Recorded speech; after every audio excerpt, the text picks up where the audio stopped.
Determining the stroke and breathing pattern that is most efficient for an individual is not commonly achieved in one single swim workout. It is a process of experimentation and trial and error.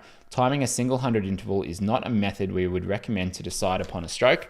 A stroke an athlete can maintain for 1500 to 3800 meters is preferable to one that is great for 100 meters but then falls apart, especially under pressure of race day. For us, technique under fatigue is the key.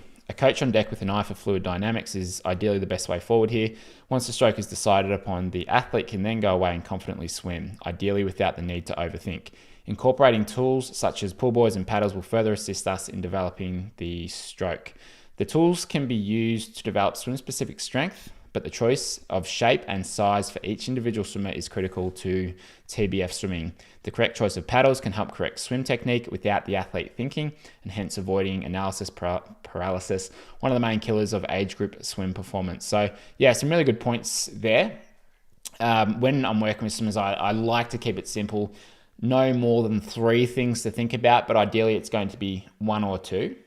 And if those 1 or 2 things can be a cue, like it might be like length out in front, or it might be like something to do with the catch or the pull, then that's a good way to do it, because we don't want to be overthinking it. And when we see swimmers overthinking it, the timing gets thrown off. So the way I kind of had this taught to me is that there's a guy, a performance coach, Nam Baldwin, and he tries to teach his elite athletes, and a lot of them are like surfers and snowboarders, and sort of they're like the X Games kind of sports.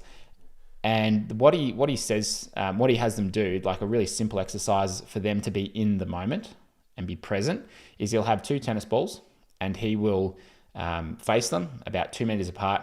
He'll throw them a ball, they'll catch it, and then just as they catch it, he'll throw the other ball. So they're sort of constantly throwing balls between each other. And if you take your attention off the ball that's coming to you and you're getting ready for that one after it, then you're not going to catch that ball. And so by doing that exercise, he teaches them to focus on only the thing that's happening in the now. And it's the same thing when you're swimming. If you're thinking about, if you're sort of in your head too much, your timing will get thrown out. And if your timing is out by 0.1 or 0.2 of a second, then you're not going to get that connection through the body. You might sort of lose hold of the water. So we just want to really keep things simple and be able to dial in and focus in on how it feels. And when we're present in that, particularly in a race, of course, but in a set, if we just dialed into that rhythm and that timing and like that breathing pattern like he talks about, it is a fantastic way to be able to maintain good speed and good times across an entire set or across an entire race.